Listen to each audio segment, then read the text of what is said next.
अऊज़ु बिल्लाहि मिनश शैतानिर रजीम बिस्मिल्लाहिर रहमानिर रहीम। अस्सलामु अलैकुम वरहमतुल्लाहि वबरकातुहू। उम्मीद करती हूँ कि आप तमाम खैरियत व आफ़ियत से होंगे और मेरी दुआ यही है कि अल्लाह रब्बुल इज़्ज़त आप तमाम को खैरियत व आफ़ियत से अपने घरों में खुश व खुर्रम शाद व आबाद रखे।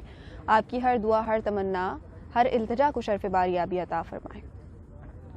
आज जिस मौजू के हवाले से आपके सामने हाज़िर खिदमत हुई हूँ, बड़ा खूबसूरत मौजू जिसका नाम सुनते ही हमारे चेहरों पे मुस्कुराहट आ जाती है, जहनों में, दिल में एक सुकून उतर जाता है, एक इत्मीनान सा छा जाता है हर तरफ उस हस्ती का नाम लेते हुए। और वो कौन है? वो है माँ। माँ वो हस्ती है अज़ीज़ान मन कि जिसको अल्लाह रब्बुल इज़्ज़त ने एक तोहफ़े के तौर पे हमें और आपको अता फ़रमाया। और माँ की अहमियत का अंदाज़ा इसी बात से लगा लीजिए कि दुनिया में बहुत सारे रिश्ते अता फ़रमाए अल्लाह ने, मियाँ बीवी का रिश्ता, बहन भाइयों का रिश्ता, दीगर और रिश्तेदारों के हवाले से रिश्ते, लेकिन अपनी मोहब्बत की मिसाल अगर उस खल्लाक़ आलम ने दी है तो माँ की मोहब्बत को मिसाल बनाते हुए दी कि अगर मेरी मोहब्बत देखना चाहते हो तो गोया मैं तुमसे 70 माँओं से ज़्यादा मोहब्बत करता हूँ। अपने प्यार की मिसाल उसने माँ की प्यार की मिसाल के एतबार से दी है। तो यहाँ इस बात का अंदाज़ा होता है कि दुनिया में कोई हस्ती आपको इस कदर नहीं चाह सकती, इस कदर नहीं मोहब्बत कर सकती जितना कि एक माँ अपनी औलाद से करती है। वो लोग कि जो माँओं की अदब और एहतराम और अहमियत को जानते हैं, उनसे पूछिए कि वो किस गौहरे नायाब से जो है मुस्तफ़ीद हैं, अल्लाह रब्बुल इज़्ज़त की किस बाबरकत नेमत से मुस्तफ़ीद हैं।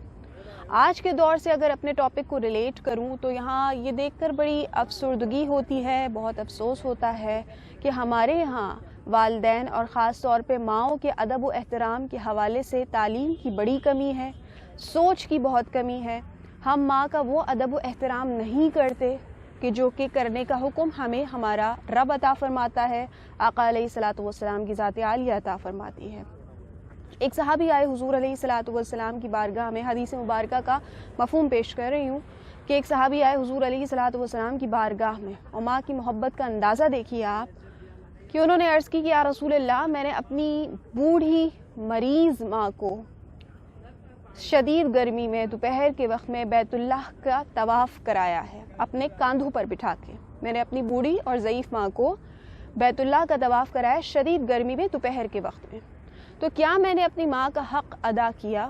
तो रसूल करीम सल्लल्लाहु अलैहि वसल्लम ने क्या खूबसूरत जवाब इरशाद फरमाया कि जिससे माँ के अदब व एहतराम का, माँ की अहमियत का अंदाज़ा होता है कि आका अलैहिस्सलातु वस्सलाम ने फरमाया कि बहुत अच्छी बात है कि तुमने गर्मी में, शदीद धूप में बीमार माँ को अपने कांधों पर बिठाकर तवाफ़ बैतुल्लाह कराया, लेकिन जान लो कि जब तुम्हारी माँ तुम्हें पैदा कर रही थी और उस वक्त वो जिस तकलीफ़, जिस कर्ब से गुज़र रही थी और उस तकलीफ़ के आलम में उसके मुंह से जो आहें निकल रही थी, तुम्हारा ये अमल उस एक आह का बदला भी अदा नहीं कर सका। तो सोचिए अज़ीज़ान मन कि माँ का अदब व एहतराम, माँ की अहमियत, माँ की फ़जीलत कितनी बड़ी नेमत है और इसकी अहमियत का अंदाज़ा हमें और आपको नहीं होता। अक्सर औक़ात देखा गया है फ़ी ज़माना जब हम रोज़मर्रा की अपनी ज़िंदगी गुजार रहे होते हैं, अपनी माँओं से, अपनी वालिदा से, अपनी मदर्स से मुखातिब होते हैं, तो बड़े आसानी से हम कह देते हैं कि अम्मी पानी पिला दीजिए। अम्मी आपको तो नहीं पता कि आजकल ज़माने में क्या हो रहा है, आजकल किस तरह का फ़ैशन चल रहा है, आजकल किस तरह, किस अंदाज़ में लोग बात करते हैं, आप तो पुराने ख़यालात वाली हैं।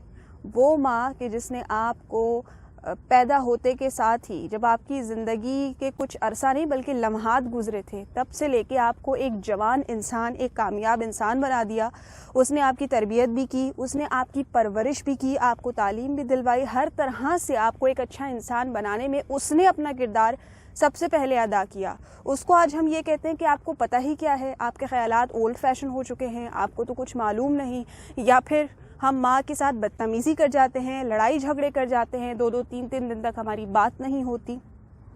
क्या हमने कभी सोचा कि वो ज़ात जो हमारे पैदा होने के बाद, जब हम उसकी औलाद उसकी गोद में आ गई, उसके बाद उसके जहन में सबसे पहला ख़याल आया तो अपनी औलाद का आया। अपने आप को भी एक तरफ को माँ जो है वो भुला देती है, फरामोश कर देती है एक औरत जब वो माँ बन जाती है, और उसके जहन में उसका जो है वो सिर्फ़ औलाद की फ़िक्र, औलाद की परवरिश का ख़याल, औलाद को कुछ चाहिए तो नहीं, इस हिसाब से वो अपनी ज़ात, अपनी हस्ती को मिटा देती है एक औलाद को परवान चढ़ाने में, उसको कामयाब इंसान बनाने में, उसको दुनिया का मुकाबला करने में।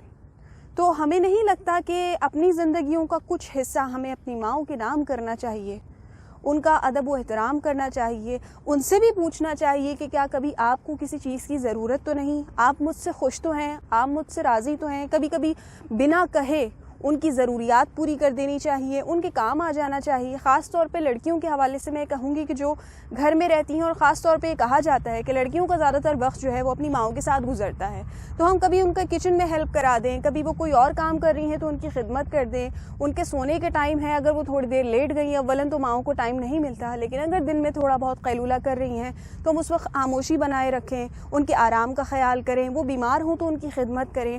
ویسے بھی آپ کو پتہ ہے کتنی احادیث مبارکہ ہیں کہ ماؤں کی خدمت کرنے سے کتنا اجر و ثواب ملتا ہے. حدیث مبارکہ کا مفہوم ہے کہ اگر ایک مرتبہ صبح اٹھ کر مسکرا کر خوش دلی کے ساتھ اپنے والدین کا چہرہ دیکھ لو تو ایک حج مقبول کا ثواب ہے. تو جب ہمیں یہ سب کام کرنے میں، خدمات کرنے میں، ماؤں کو راضی رکھنے میں، ان کی دل جوئی کرنے میں، انہیں خوش رکھنے میں جب ثواب بھی مل رہا ہے اور پھر ماں بھی ہم سے اس بات پر راضی ہو رہی ہے، تو ہم یہ خوبصورت عمل کیوں کر چھوڑیں؟ عزیزان من، ایک لمحے کو سوچئے گا، ان اولادوں کی طرف دیکھیے گا، ان لوگوں کی طرف دیکھیے گا کہ جن کی مائیں نہیں ہیں، جو ترستے ہیں ماں کی گود کے لیے، ماں کے آنچل کے لیے. آج الحمدللہ ہمارے پاس ہماری مائیں موجود ہیں. اللہ جن کی مائیں حیات ہیں ان تمام کا سایہ اپنی اولادوں پر تادیر قائم و دائم رکھے. اس ماں کی شفقت سے اپنے آپ کو محروم نہ کیجیے. کوئی زندگی میں ایسا عمل نہ کیجیے کہ آپ کی ماں آپ سے ناراض ہو جائے.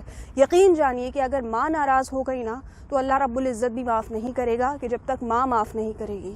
تو ماں کا جس قدر ہو سکے ادب و احترام کریں، محبت سے پیش آئیں، اس کے کام آئیں، اس کا خیال رکھیں. اور ہاں، ایک اور چیز جو آپ کی گوش گزار کرنا چاہوں گی آج کے دور کے حوالے سے، کہ ماں بھی انسان ہے، ماں سے بھی کبھی غلطی ہو سکتی ہے. ہم ماں کو فرشتہ صفت کیوں سمجھ لیتے کہ ماں کبھی کوئی غلط کام نہیں کر سکتی؟ بعض اوقات ایسا ہوتا ہے کہ ان کے ذہنوں میں کچھ ایسی پریشانیاں چل رہی ہوتی ہیں کہ جس کی وجہ سے وہ بلا وجہ ناراض بھی ہو سکتی ہیں، بلا وجہ ڈانٹ بھی سکتی ہیں. ہماری غلطی نہ ہو تب بھی ہمیں کوئی سزا دے سکتی ہیں. تو اس کا مطلب یہ ہرگز نہیں ہوتا کہ امی نے میرے ساتھ ایسا کیوں کر دیا. وہ بھی انسان ہے، ان سے بھی غلطی ہو سکتی ہے. تو لہٰذا ان کی ایسی کبھی کوئی ناجائز بات ہو جائے، ولن تو ماں ناجائز کرتی نہیں، لیکن اگر کبھی غلطی سے کوئی سہو کوئی غلطی ہو جائے تو آپ دل بڑا کر لیجئے، امی کے پاس جا کے پھر سے معافی مانگ لیجئے، ان کے چہرے پہ مسکراہٹ لانے کی ہر وقت کوشش کرتے رہیے. تو یقین جانیے آپ کی ماں اگر آپ سے راضی ہے تو دنیا آپ کے قدموں میں ہے، اور اگر ماں آپ سے ناراض ہے تو سب کچھ ہوتے ہوئے بھی آپ خالی ہاتھ ہیں. فیصلہ آپ کے ہاتھوں میں ہے. آپ نے اپنی ماؤں کو راضی کرنا ہے، دنیا کمانی ہے، عزت شہرت کمانی ہے، اس دنیا میں بھی کامیاب ہونا ہے اور اس جہاں میں بھی کامیاب ہونا ہے. تو اپنی ماؤں کی خوب خدمت کیجیے، ان سے محبت کیجیے. اللہ رب العزت ہم سب کا حامی و ناصر ہو. پھر دعا کروں گی کہ جن کی مائیں اس دنیا سے رخصت ہو گئی ہیں اللہ رب العزت ان کو غریق رحمت کرے، اور جن کی مائیں حیات ہیں اللہ رب العزت ان تمام ماؤں کو عمر دراز بالخیر عطا فرمائے اور اولادوں کو ان کی فرما برداری کرنے کی، ان کے کام آنے کی، انہیں خوش رکھنے کی توفیق عطا فرمائے. میری بات اگر دل کو اچھی لگی ہو تو اس ویڈیو کو صدقہ جاریہ سمجھ کر زیادہ سے زیادہ شیئر کیجیے گا. میری یوٹیوب چینل کو ضرور سبسکرائب کر لیجیے گا اور بیل آئیکن کے بٹن کو بھی پریس کر دیجیے گا. میں انشاءاللہ پھر کسی اچھے موضوع کے ساتھ آپ کے سامنے حاضر خدمت ہوں گی. تب تک اپنا بہت خیال رکھیے گا، مجھے اپنی دعاؤں میں یاد رکھیے گا. اب دیجیے اجازت. اللہ حافظ.